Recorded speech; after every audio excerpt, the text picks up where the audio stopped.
Welcome back to Unit 4, Part 2, where we are talking today about engagement forms and levels and communication channels, platforms, and in a little while also messengers. So thank you for doing that first exercise, and let's dive back in and continue our exploration of channels. How do we pick which way we try to reach our audiences?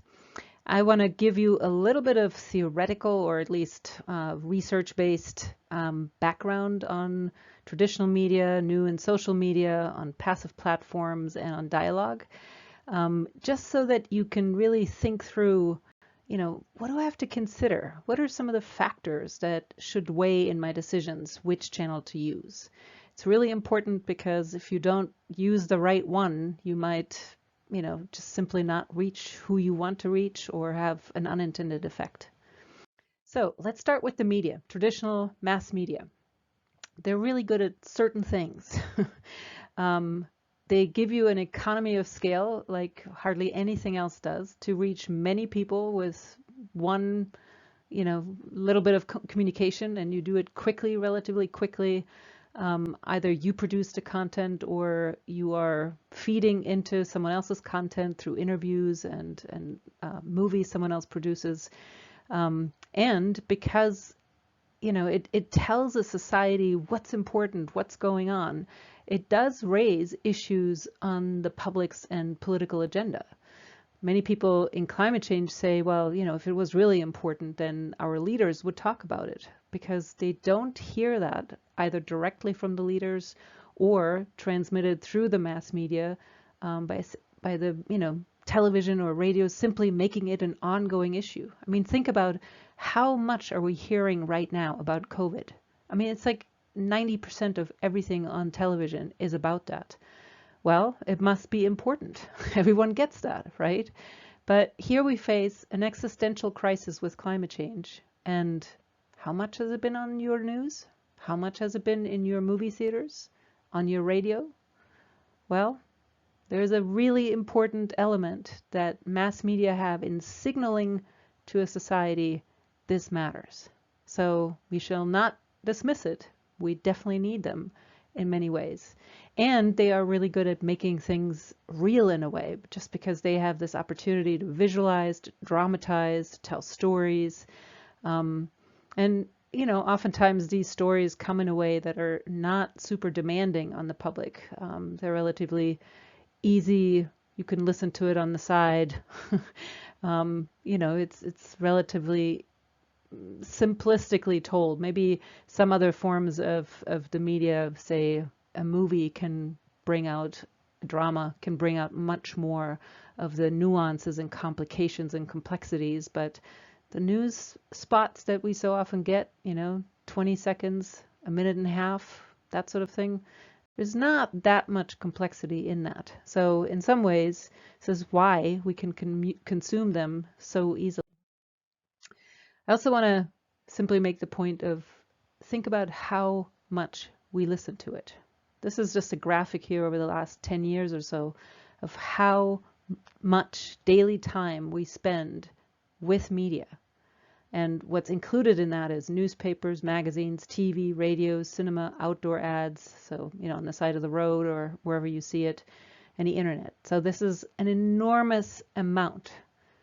500 minutes a day, that's close to 8 hours of consuming some form of media. If you hear anything for 8 hours a day, don't you think it's going to make a difference in your brain?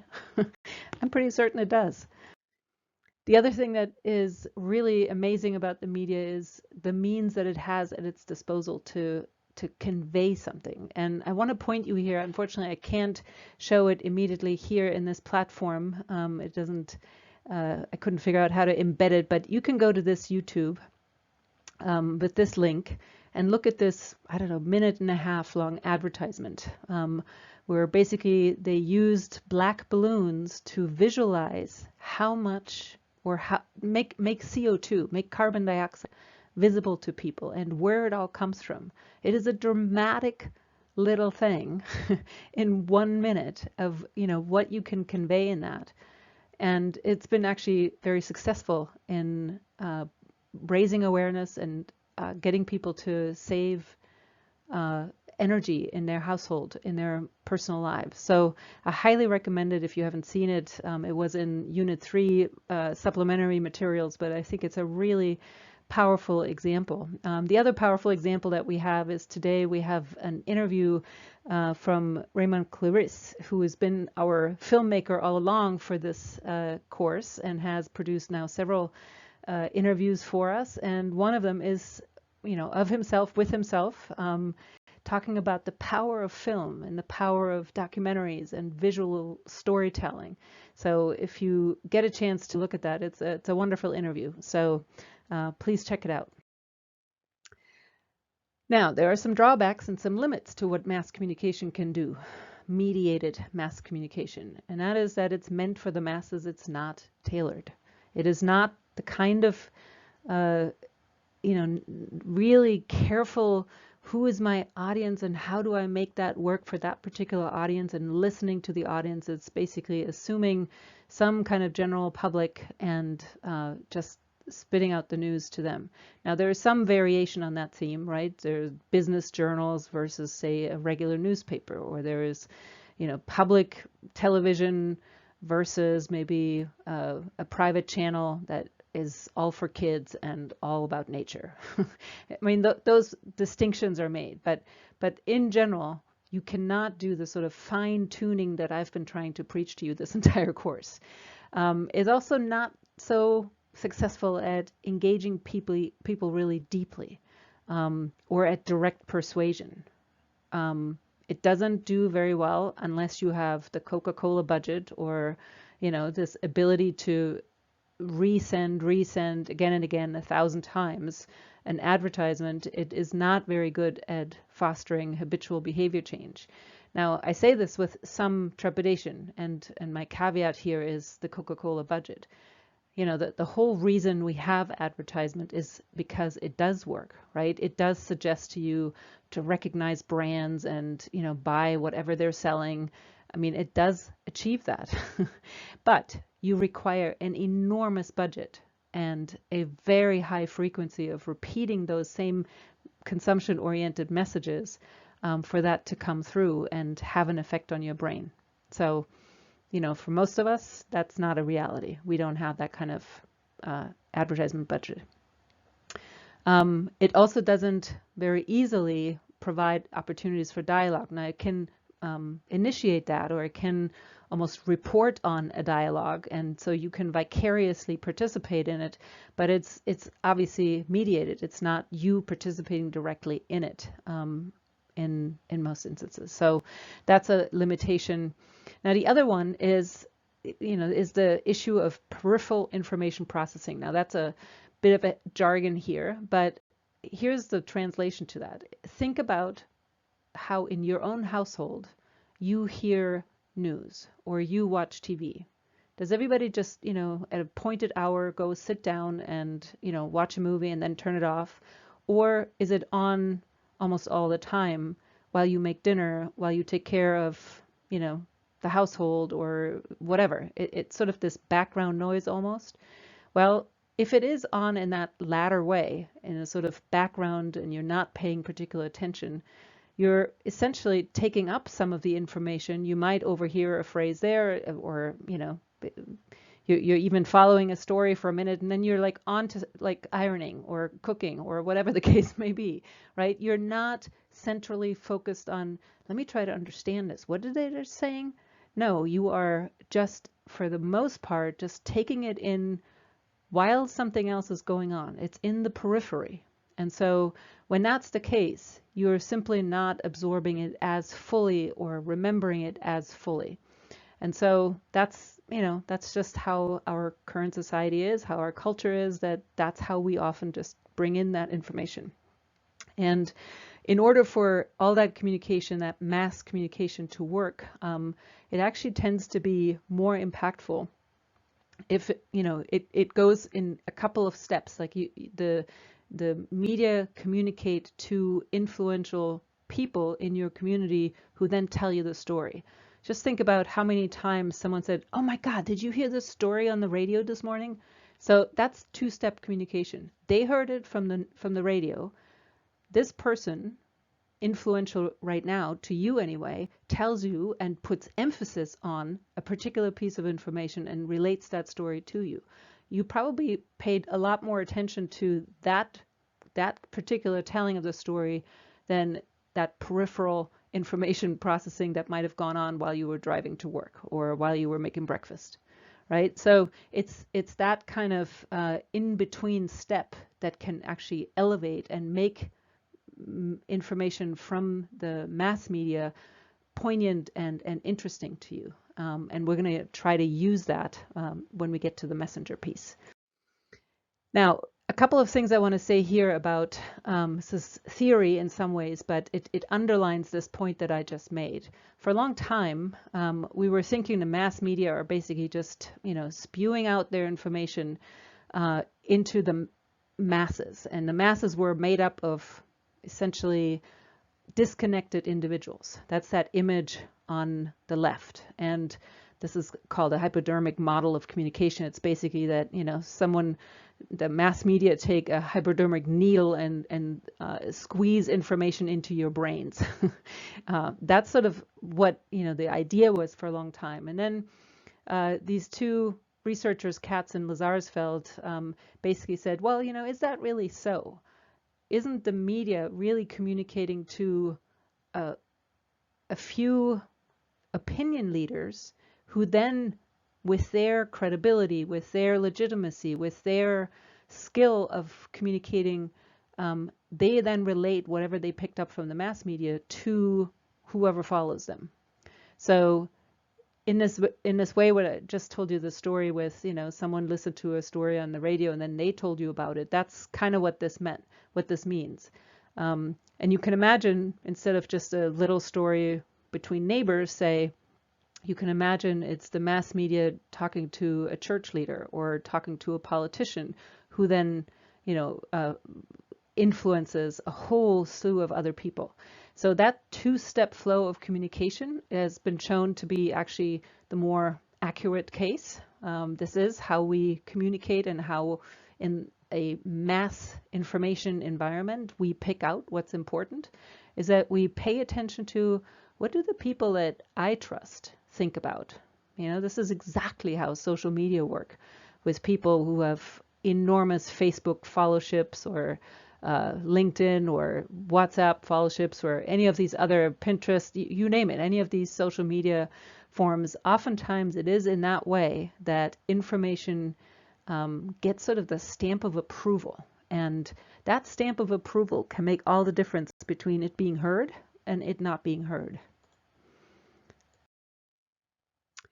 Now, the other thing that's true about the media, mass media, is that industry is changing.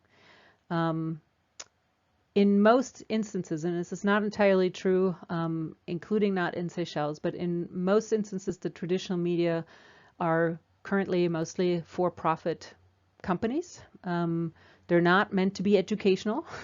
They're meant to make profits. And so, they will tell you what will make them a profit, not tell you what might be important for you to know. Sometimes they overlap, and that's wonderful, but for the most part, that's the difference here. And I guess I will say, or why I said the caveat that's not always the case. Well, there are some media markets where the media actually are state-owned, they're government-owned, and in some countries, state-owned media, think of Russia, think of China, are basically propaganda means. They're not there for profit. They're meant to hold the masses in check, if you will. And to the extent that they are sort of the voice of the government, they can very much sort of convey the government line, the party line, as opposed to being a neutral conveyor of information or recorder and witness to whatever is happening in the world. So it's important to look a little bit behind the scenes to think through, can I use certain media for my purposes, or does the ownership and the intent behind that particular media enterprise, does that influence what can and can't be said, for example? There were also many, many technocultural and economic changes and realities they're really important to remember. When I grew up, and that's, not all that long ago, 20, 30, 40 years ago, there used to be what we call broadcasting. In other words, there were maybe 2 or 3 channels of TV, and that's all everybody saw. That's it. Now, how many channels are in your TV? 6, 8, 20, 100, 240? It's crazy. It's absolutely crazy. So that means, we're actually now not speaking with these very limited number of voices or channels to the broad masses. We're now narrowcasting.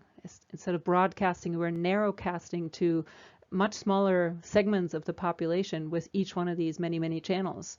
There's been lots of downsizing, particularly in news entities, news enterprises, also losing well-trained science journalists or environmental journalists.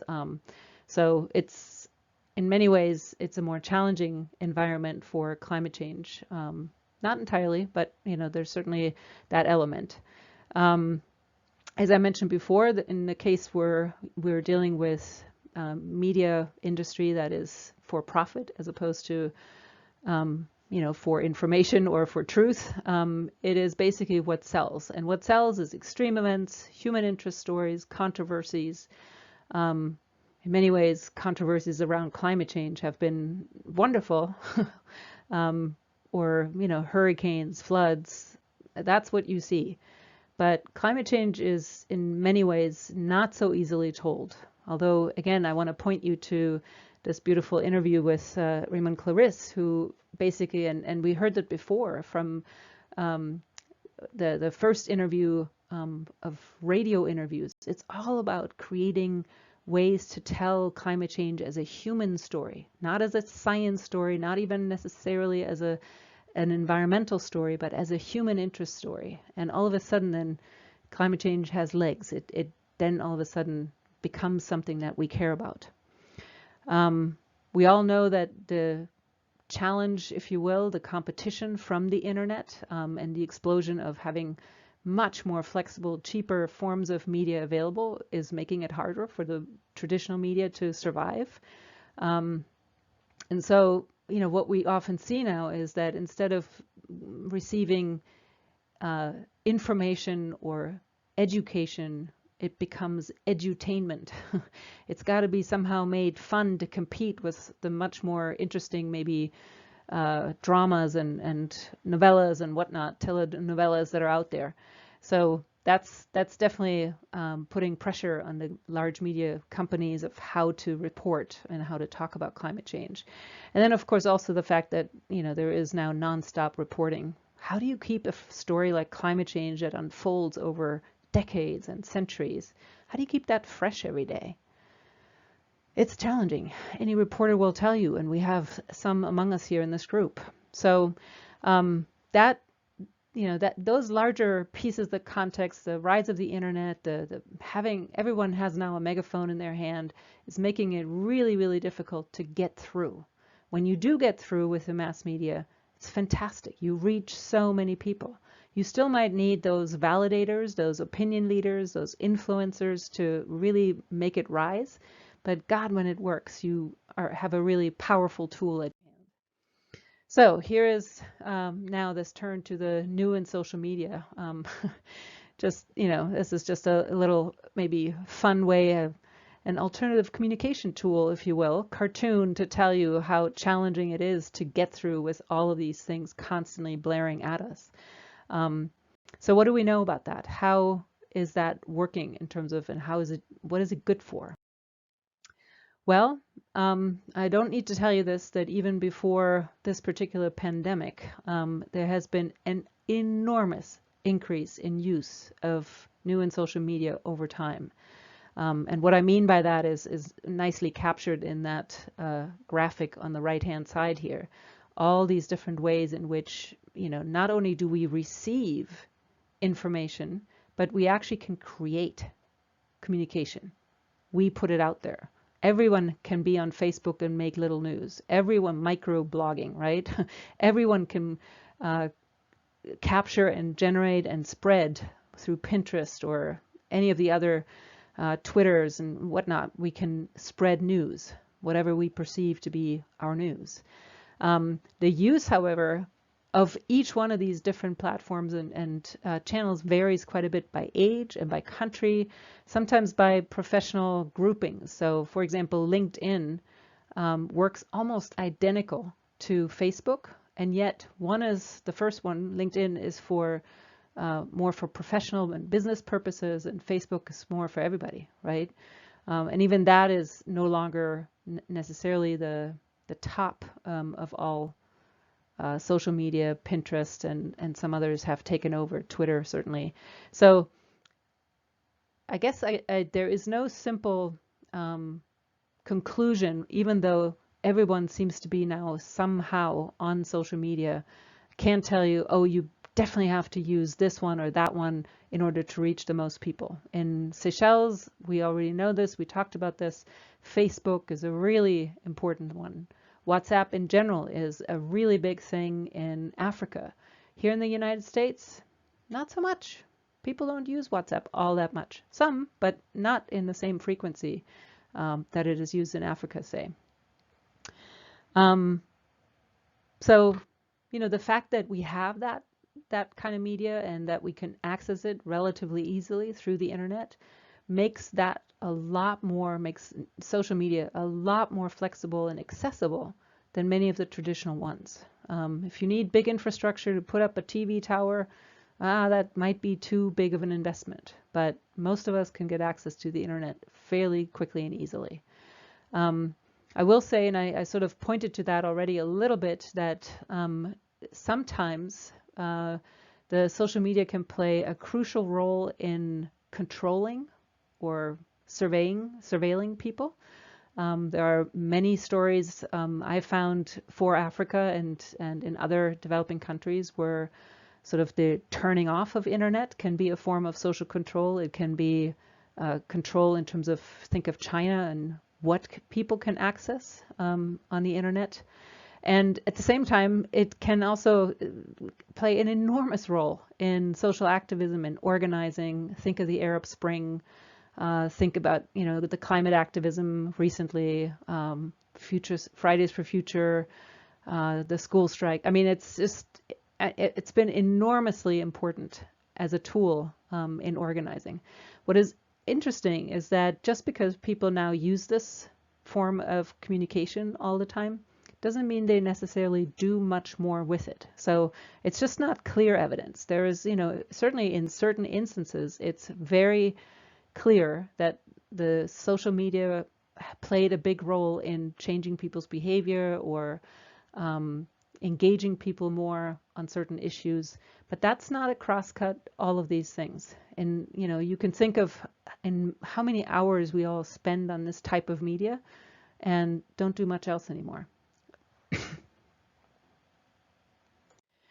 It's as if just even being on Facebook, being on Twitter, having sent a tweet is like we've done something. Well, it hasn't changed anything other than use up some energy, right? So we've got to be careful to not replace actual active engagement and solutions with just having people send a tweet or just having people, put a thumbs up behind a little video or something like that. That's just not the same as actually changing the world. And I also want to emphasize that even though, so many young people use all of these forms of communication now, it's also true that face-to-face interaction is still the most important form of communication among them. So believe it or not. And it is more influential. When a friend says to you, let's go and hang out together, and people go and chat, whatever is said there is going to be more important than whatever they sent each other by social media. Let me say a word about the more passive communication platforms. Many of you in my pre-training survey, you actually said how many of them you use, whether it's writing posters or website text, or signs, placards, exhibits. Those are some of the things that you already do. And I guess I want to just sort of point to both their limits and their benefits. Just look at these pictures here on the right-hand side. On this, in the upper right corner there, that danger sign has what, 4 words on it, and one symbol, and that's it. 5 words, and it's so powerful, right? It is very, very clear what that means, and you don't need to know more. It's just one clear message, and you, even if you don't even speak English, you understand you should not swim here. So it doesn't even explain why in this instance. Maybe, over the news you might have heard, well, there's an algae bloom, or maybe there's rip currents, or whatever the case may be. But in some instances, this very limited space and amount of time that people spend on it can be enough. It's incredibly powerful, right?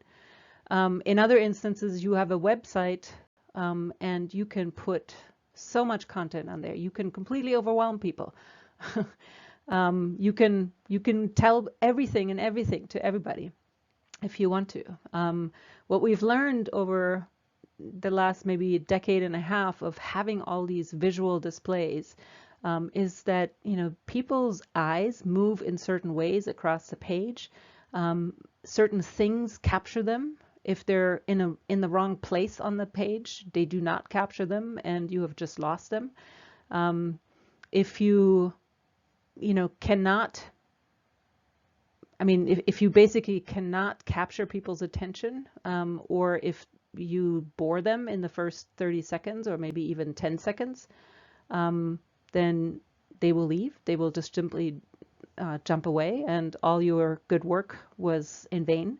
So there are enormous opportunities and quite a bit of limitations. And maybe the biggest one, I would say, is that you have to bring your communication to the people. You have to bring your audience to you, to your platform. So imagine you have a website or you have a newsletter. Well, you got to send it out. You got to show people that this exists. Otherwise, how would they find it ever? There are a gazillion websites out there. How will you stand out? So there's a lot of work that goes in it. I don't need to tell you that. But to do that well, it needs to be designed and tested really, really carefully. I have done that myself. I have created websites that were a complete failure. It's a lot of work that goes into it. And essentially, what I've learned is that I create my websites now with the people that I want it to be used by. So if I want it to be a tool kit or something like that, then telling people, exactly how they can move through it is important in visual ways, in written ways, in spoken ways. It needs to be graphically explained. It can't all be in words, but there are just so many considerations. So we can't cover all that here. I guess I want to say it is really, really powerful when you can do this well. So if you choose to use this as one of your modes of communication, I would strongly urge you to work with people who are experts in how people move across a page, across a web page or a poster page or an exhibit page.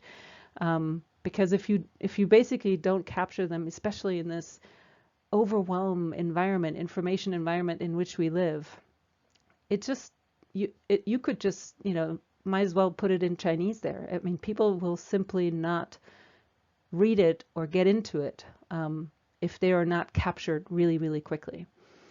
Also, one thing to remember is that some of these things may be limited in how much you can tailor them. And I say limited because, say you have an exhibit in a museum versus an exhibit in a university or an exhibit in an art museum or something like that, then, you can obviously, you're expecting a certain type of audience and you can tailor some. But it's not the same as, of course, if you have an interpersonal contact with someone and you can really learn about them in very careful and detailed ways. There's also an issue around those types of displays, these passive platforms, to go extinct, to become basically outdated. And so, if you create them, think through from the beginning, how often will you need to update it? How and who will update it? Do you have a budget to update that? Because a lot of energy and time goes into it, and you want to not create something that then just lingers and goes away. Now, the last bit here I want to talk about is the issue of dialogue. It might not surprise you that I favor dialogue quite a bit. Why? Because essentially we can get really, really tailored, very specifically to a small group of people or to an individual, and that you just simply cannot get there with the one-way communication through mass media or through passive platforms, and not even enough with social media. I mean, yes, there is some personal dialogue there, but if you're like having a conversation with a friend over social media, that's one thing. If you're a blogger who is sending his or her things out, over to thousands of people, it's not as tailored. And so what happens in those one-way communication formats is that you often actually reinforce old beliefs. People, hang out with each other, people who believe exactly the same things that you already believe, and so you reinforce social divisions. And when we start to be threatened within our social groups, we start to other people. We, start blaming them, pointing fingers, and oh, they're so different. So it can actually reinforce social divisions more so than bring people together. It's a careful thing here to think about. When it comes to deeper social engagement, as I said, mass media are not good at that. But dialogue is. You can really invite people into a safe space with each other, especially if it's an ongoing, not just a one-time dialogue, and create, if you will, forums for social support and accountability. Sharing what someone has done, making a commitment and coming back 3 weeks later and saying, I did it. Those kinds of things are it's just not possible with the mass media. And the other piece is, of course, that when you are in a conflict-ridden or tense or controversial situation, then having deliberation, careful deliberation, facilitated dialogue can help overcome those kinds of differences, build trust and understanding. People are more open to actually listening to what is it that you have to say? Why do you think that way? I really want to know that. And when they're that open, they are much better able to take in information about risky situations. And again, we come back then to making space for the emotional side as much as for the cognitive processing of that. This particular graphic here I like because it sort of puts dialogue in a spectrum of different types of discourses. And I'll let you pause the video here in a moment and read through this in careful detail, because I think it's really important what's possible, what's not possible with dialogue versus any of the other things. Most of the time in political conversation, we're hanging out in the polemics, we're hanging out in debate and discussion. We're not in true dialogue where where the point is not to convince, the point is not to persuade, the point is not to win an argument, the point is to understand. It's really important to understand. Everything else can follow from that, but how many forms of our communication are actually oriented toward mutual understanding? I think in a context like climate change, where so many things are at stake and the decisions are really crucial for our existence, our well-being, oftentimes that, in my mind, is the necessary precondition for us to work together to find solutions. So I want to urge you and challenge you to find opportunities to actually create true dialogue, opportunities for true dialogue. And if the situation is tense, to have that be facilitated. I'm going to say a few words about when and why you might want to use dialogue. The when is particularly in those situations when things are polarized or when there's demonization going on. When there is lack of knowledge or understanding of other people's positions and interests and values. Particularly if you feel like, oh my God, we're just fighting here. We're just in, throwing around diatribes and in debate mode, and people are not actually listening to each other. Another really good reason to have dialogue is when there is a large part of the community or society that's simply not heard.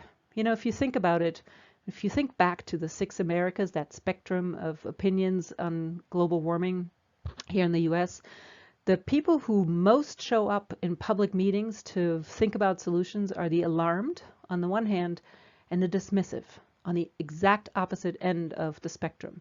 And most of the people in the middle never, ever show up. About 75% of the public essentially is silent and in some ways silenced by the much louder voices of those who show up in public meetings. Now, think back just even in part 1 of this unit here, there are many reasons why people don't show up, but one of them was that they don't like being in conflictual conversation. Whereas those two extremes, those two groups on the end of the spectrum, they like fighting with each other. They like being right. They like having their voices heard. But for the vast majority of people, they're just not in that kind of mode where they want to be in that debate. And so to actually create an environment in which they can listen and understand and be heard as opposed to being debated, very different environment for them. And so all of a sudden you have the possibility to hear the vast majority of your population. So think about that. Sometimes dialogue simply becomes necessary or possible when people have to work with each other.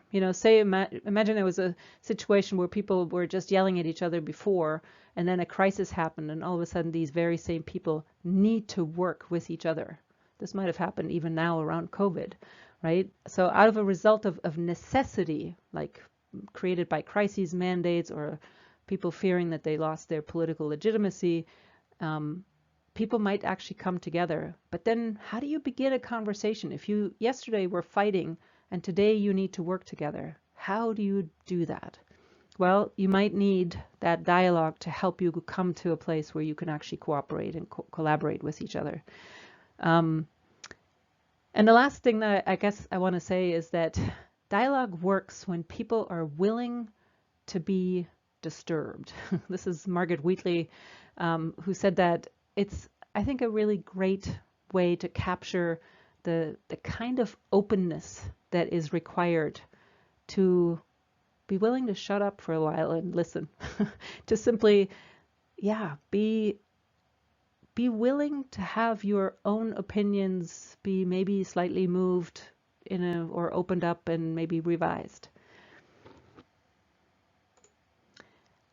Why? Why would you want to do it? Well, to make space for what hasn't been said, for those unheard voices. Oftentimes dialogue can foster empathy and interpersonal opening and understanding, and that becomes the precondition for people to actually work on solutions together.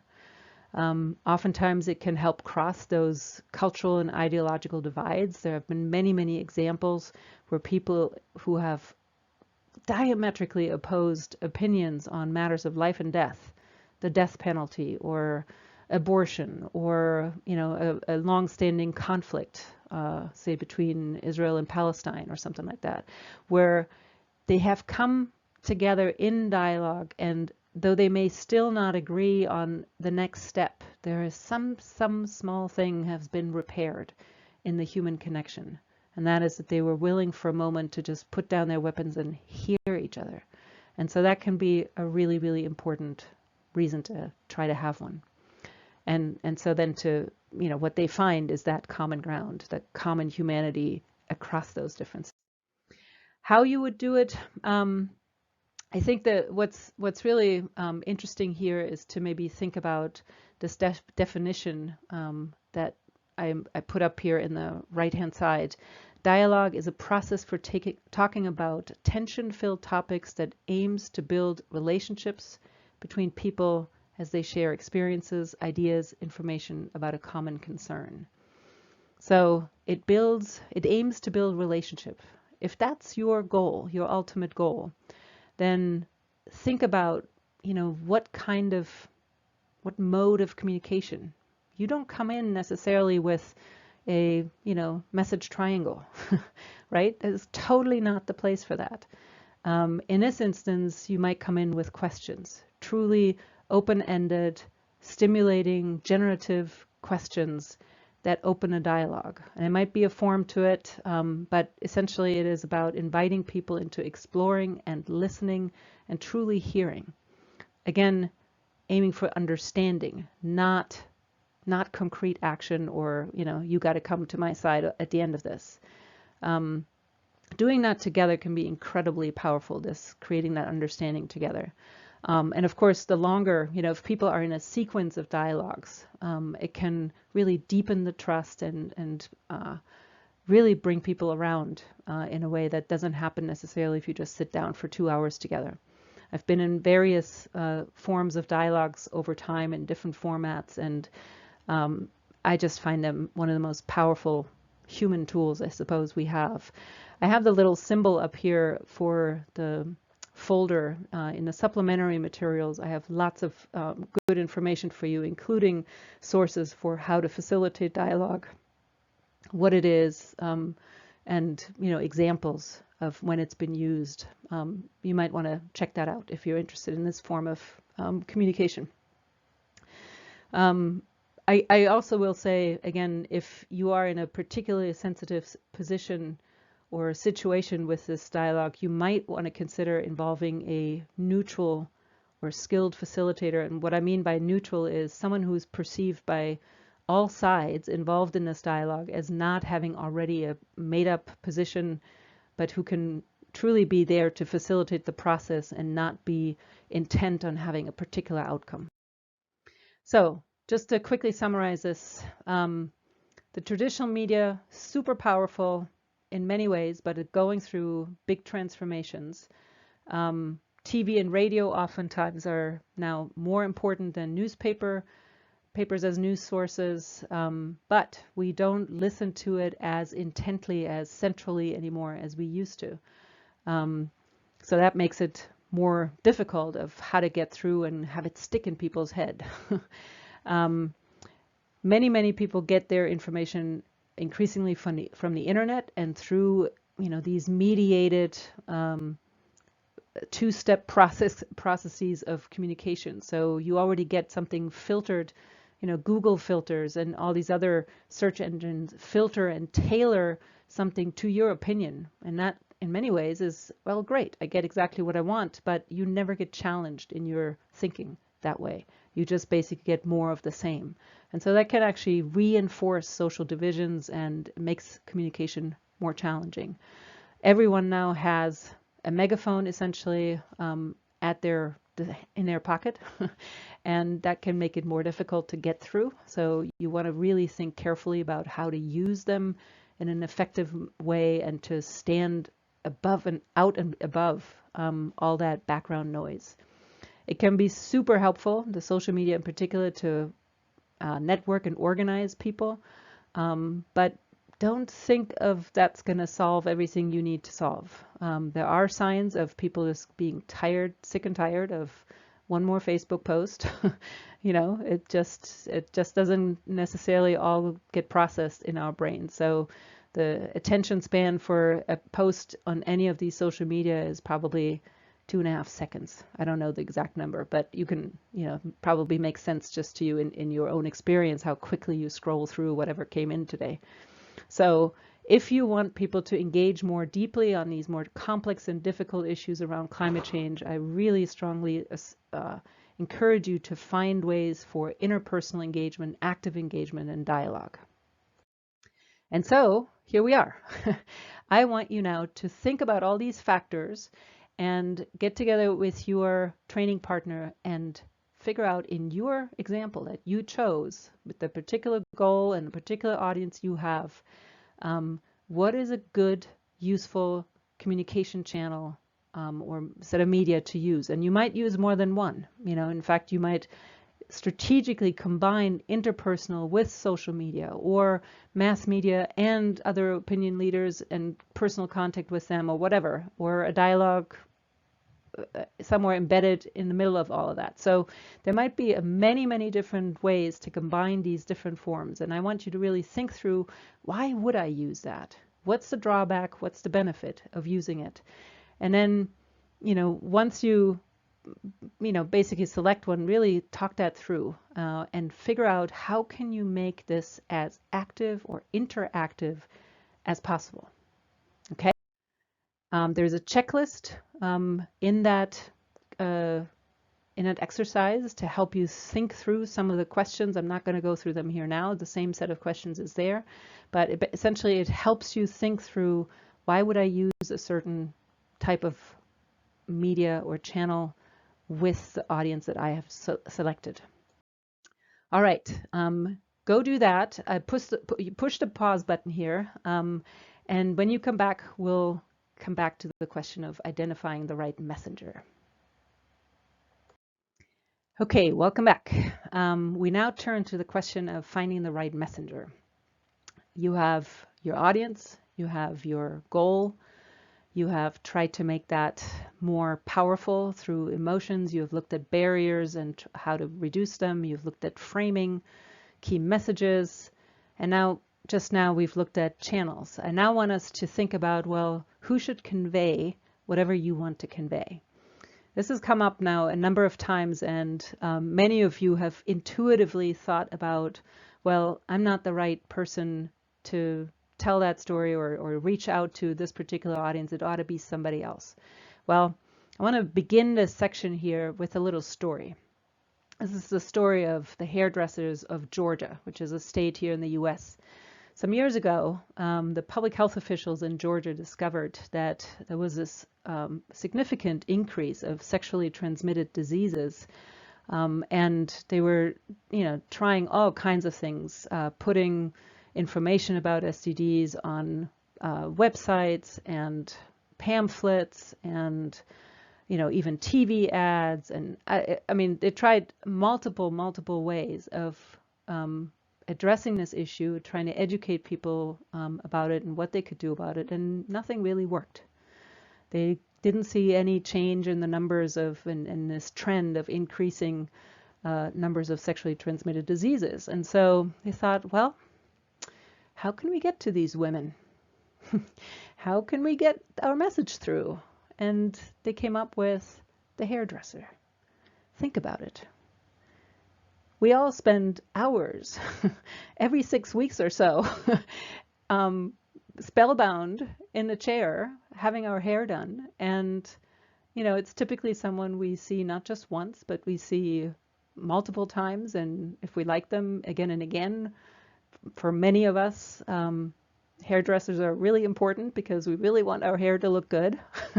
And so we trust them, right? So here's a situation where you are a captive audience, quite frankly. You are exposed to a trusted messenger. And what do hairdressers do? They talk about personal chit-chat, right? It's totally consistent with what you need for someone who you trust to talk about sex. For all intents and purposes, it was the perfect messenger. And so the Georgia Department of Public Health basically trained hairdressers, educated them about the importance of all the different ways in which you can prevent them, and essentially had them become the trusted messenger to convey that message. And it worked.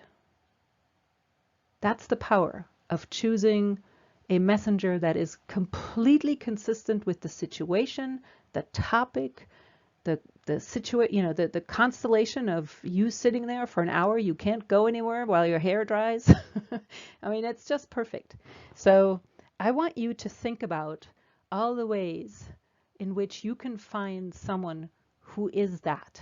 You know, you have already in the work so far thought about, well, I'm going to have a fisherman or somebody else from the hotel business or something think about it. But who concretely, who really would be that trusted person? Chatty, extroverted, loves talking.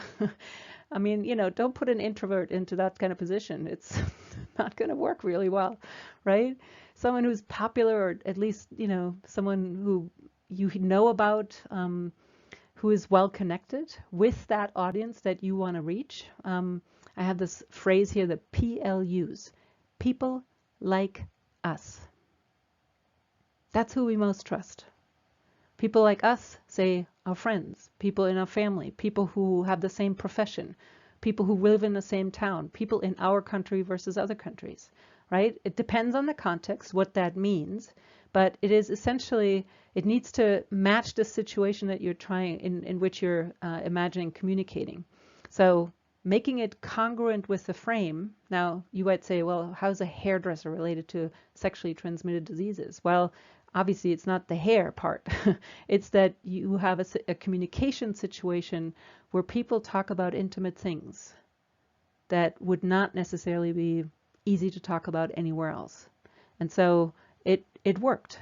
And sometimes, actually, the right messenger can be someone you just least would expected it from.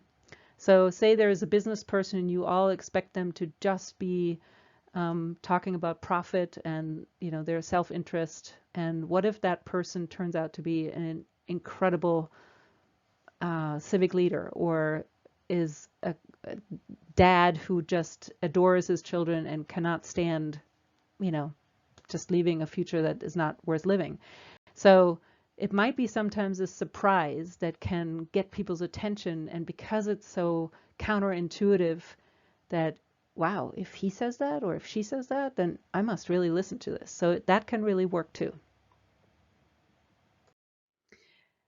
Now, you might say, well, I've already thought about that. Didn't we already talk about that with the influentials? Well, I want to remind you and put this in the larger context. There is the possibility where, you know, you are the person who is best suited to be that messenger to your ultimate audience.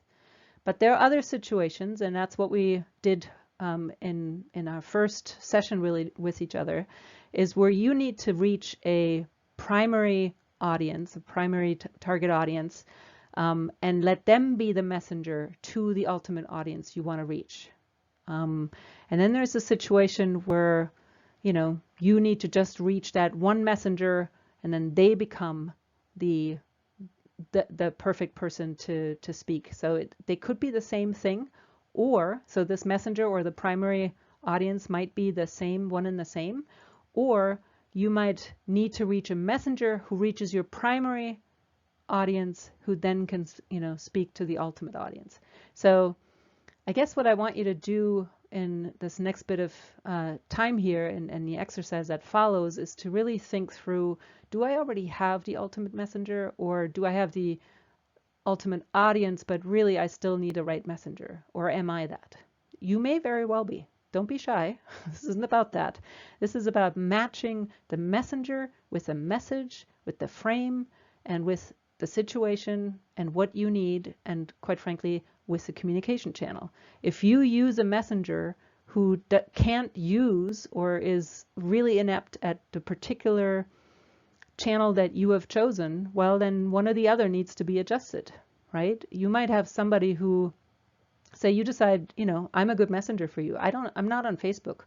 I would be absolutely useless for you to use Facebook as a communication channel, even if I would be trusted to the ultimate audience. So you have to really think about that in combination with your channel and what they can do and how they like to communicate to reach who you ultimately want to reach.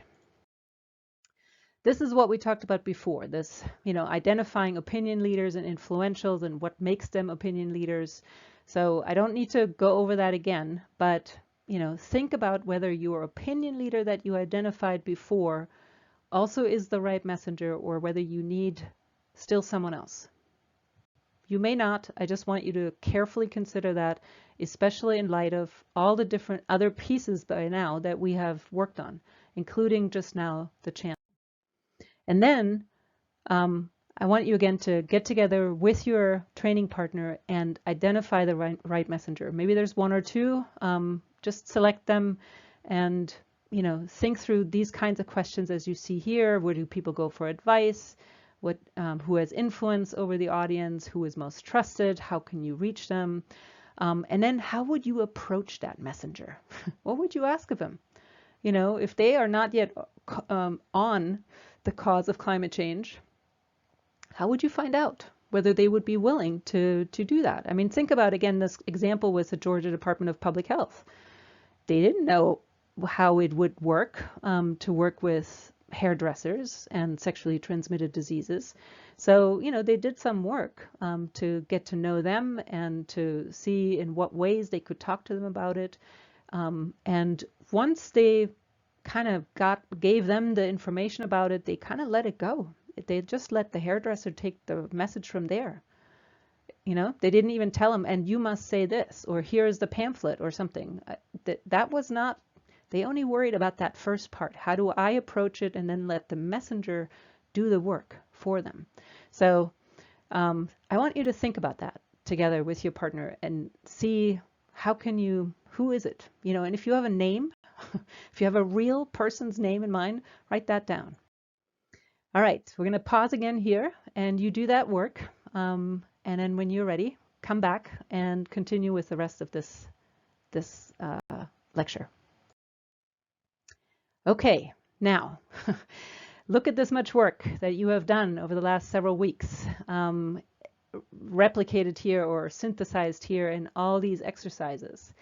What I want us to do in the last bit, and it's actually not going to take you all that much time, but this is the way in which I can get your integrated strategies from you and give you feedback on it. I want you basically to draw on everything you have done and write that up. Now, I've given you in the Google folder a handout. Here you see a copy of those 2 pages where you can write that down. It's not like a long pages of writing. This is about basically the essence of who you want to work with, what is your goal with them, how are you going to frame it, what's the specific language there, what are your key messages, how can you add emotion to it. And I know many of you have pages and pages of notes, so this is just a synthesis, the heart of what you're trying to do here. Be as specific as you can, but it's okay if it's just 2 pages long, and which channels you want to use, which messengers you want to use, any way in which you can support that messenger. Like, do you need to educate them about it? Do you need to give them resources? Whatever, right? So that they can do their job. And also think about, again, those barriers that we talked about. What are some of the barriers, and how are you addressing them through your communication? So that's really the synthesis of now 4 weeks of work on 2 pages. And I want to just, offer it to you and ask you to send that to Michelle. She will collect it, and I will give feedback to you hopefully by the 18th, so that you have some, other round of opportunity to reflect and learn on it. And hopefully that's useful to you. I'm really delighted and curious to see what you each have worked on. So please do that. And with that, I just simply want to close with the usual outlook to our next unit, our last unit. Do whatever you need to do to stay within local guidelines in terms of connecting or staying still physically, socially distant from each other. We will have materials for the last session on May 11th for you. And of course, on that day, we will also have our Zoom meeting. If you have questions to Michelle or to myself, please send us emails, send us questions, send us anything that you need. But definitely by the 11th, this issue of sending your 2-page summary of your strategy to Michelle. In the Zoom meeting next week, we will look at the exercises you've done today, probably in similar fashion to what we have done. Again, on that day, please, by that day, send us your summary of your strategy for feedback. And in the last unit, really what we want to do is to think about how would we know that this strategy actually succeeded, reached the goal that you had intended? How would we know? How do we measure progress? So we're going to spend some time on that. And I do that with a full session because we never, ever do it. It is, you know, if there's one thing in communication studies that has been said a million times, it's you should test and try and then adjust and then evaluate your communication and make further adjustments. And I can tell you it is done in the least number of cases. Why? Because we only have money for the front end. We never have money for this part. And so we wonder, why are we not getting through to people? Because we never check whether it actually reached the intended audience, had the intended effect, and people are doing what we wanted them to do. So I want us to think about that. I want us to really think, you know, how would we know? And of course, I know we have limited budgets. I know we have limited time and capacity. So instead of getting 100 different indicators of impact, what are the top 3, top 5 that would really matter? That's what we're going to work on next time. And with that, I want to thank you for your attention and hope that you have a great week with us. I look forward to seeing your results, and I'll see you there. Stay safe.